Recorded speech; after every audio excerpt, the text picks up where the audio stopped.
Hi, it's Jordan Teen 1, and in today's tutorial I'm going to share with you the grid pattern for my latest bracelet, and it features the characters from Inside Out. So this is going to be the first of two bracelets, and on this one I have the characters Fear, Disgust, and Joy. And I can give you a sneak peek at what the other one looks like. So on the second one, I have anger, bing bong, and sadness. For this bracelet, I used a pattern that is 47 rows in length. So I found that when I measured the bracelet, it was a little bit larger than 6.5 inches. So I've basically found that about every 7 rows equals an inch, give or take a little bit. So you want to measure your wrist size, and then you can change your bracelet accordingly. You can always add or subtract rows, or you can also mix and match the characters until you have the length you want. You can make your bracelet on the Alpha Loom, or you can make it on the Rainbow Loom, or really any loom that has the pins set in line with one another. So for this first one, I'm going to show it on the Alpha Loom. And then in the next video for the second one, I'll show that on the Rainbow Loom. So that way you can see how it's done on either. So if you are using the Rainbow Loom for this one, you do want to have your pins in line with one another, as I said, and then you want to separate your base plates just so you have room in between your pins for your bracelet to grow down. As far as my band counts, I used 108 turquoise, 17 black, 14 white, 68 purple, 3 red, 29 blue, 27 dark green, 25 green, 9 yellow, and then 29 skin tones. These are regular size, and 46 clear for my crossbands. I just wanted to quick show you how you double a band if you're working with the regular size bands. And you're going to have to do this for Joy skin tone because currently Rainbow Loom doesn't offer an alpha sized skin tone band. So all you need to do is double this. So I like to just place it on the pin, twist, and then just loop it right back on. So you can see it's doubled there. It has the 2 loops. And then I take my hook and just stretch it straight across. So that's all there is to it. It is a little bit more time consuming than if you have the alpha bands that you stretch right across, but sometimes you want to do that if you don't have the color that you want available in the alpha bands. I'm going to have my loom in a horizontal position, and I am just going to start this with you just so you get the concept of how to make this type of bracelet, and then I'll let you finish it on your own. So for right now, I'm just going to include a section of the grid pattern in the upper left-hand corner, and then I will highlight each row as we're working on it. So I'm starting with 7 bands, and every row is going to have 7, and I'm using turquoise for my background, but of course you can use whatever color you like. So what you're going to do is just take your bands, stretch them straight across, and you do want to twist. So we just do this for the very first row. You're not going to have to twist anymore.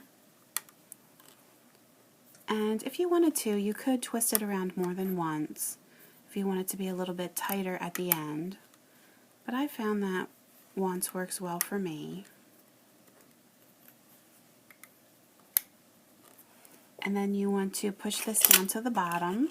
So you use the other side of your alpha comb. Or if you have the Rainbow Loom, you can just use your hook. Or I like to take an old credit card or store card, and I find that works well to get in between. Now, in between every row, we need to put a crossband.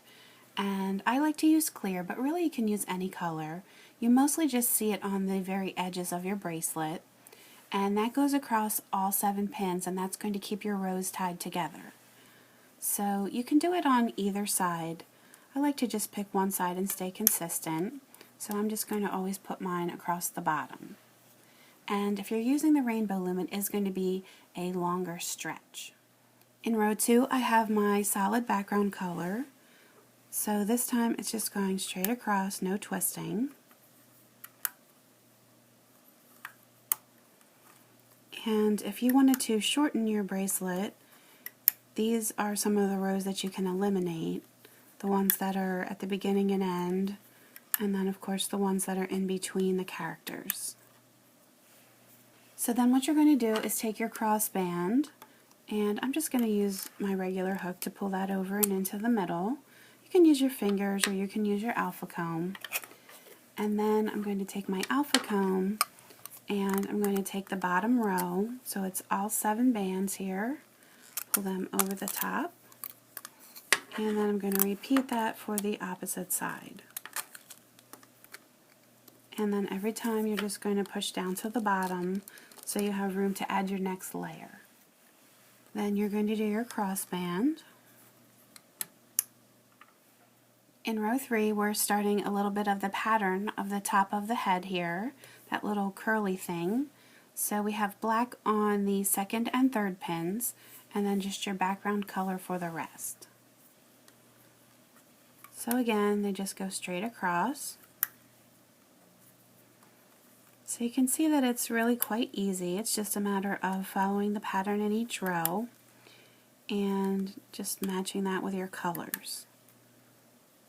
And then of course your crossbands.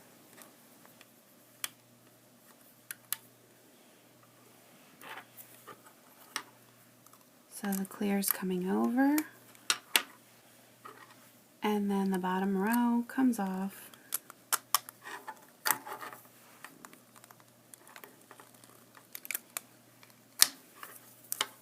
And push down. I have my next crossband. Gonna push that down. In row 4, we have black for the 1st and the 4th pin, and the background color for the rest.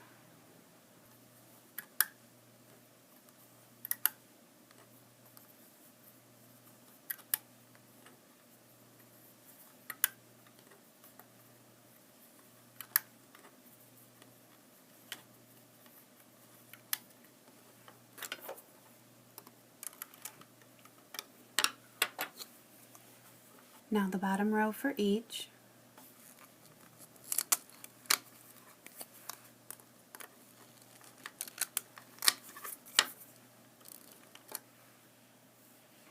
I have my clear band, my crossband, and row 5 is going to be a repeat of row 4, so you have black on the 1st and the 4th. So this is actually the last row that I'm going to do with you. I think by now you probably have the hang of how to follow a pattern. And then when I'm done this part, I'm going to put the entire grid pattern up, and then you can just follow along with that to complete your rows.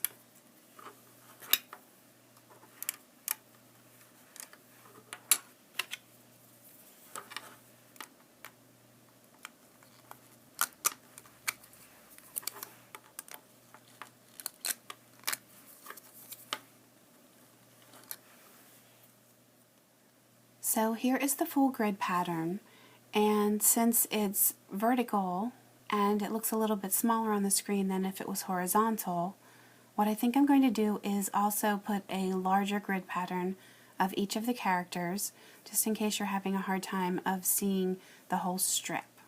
So you can go ahead and finish your bracelet, and then when you have the rows completed, I will show you how to remove it from the loom. When you have your bracelet done and you're ready to take it off of your loom, what you're going to do is get all of your bands to go to one side. So I'm going to take all the ones on the bottom and move them up to the top. So just be careful when you're doing it that it doesn't slide off your hook. Just kind of take your time.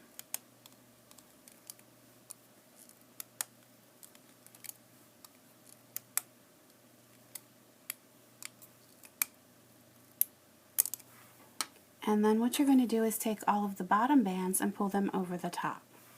So I'm just going to use my Alpha comb here. So that's going to leave you with just one band left on all of your pins. You can see these are sort of trying to come off there. I'm going to push this down Let me just use my comb here. Push them down a little bit. And then what I'm going to do is start over here on the right.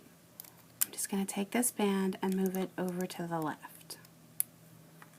And then I'm going to reach inside. They kind of got a little bit on top of one another. So let me just make sure that they're separated here so you can see what I'm doing. I'm going to reach down inside the top one, push back, and the bottom one's going to come up through and move over.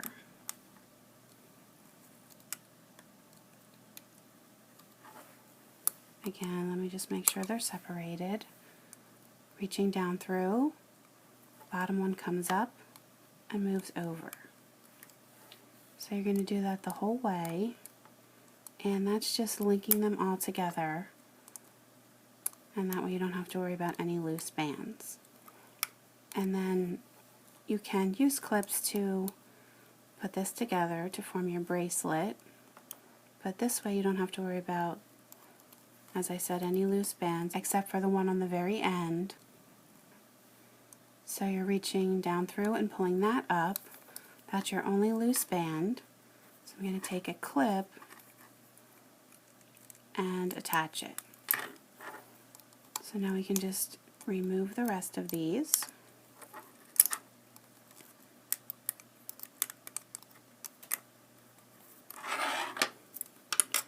And then you just want to take a second and even them out. They sort of get a little bit pulled out of shape. And then your bracelet, let me just zoom this out. Your bracelet is complete. I hope that everyone loves their new Inside Out bracelets. You can always leave me comments on YouTube and Facebook. You can post pictures of your creations to my Facebook page.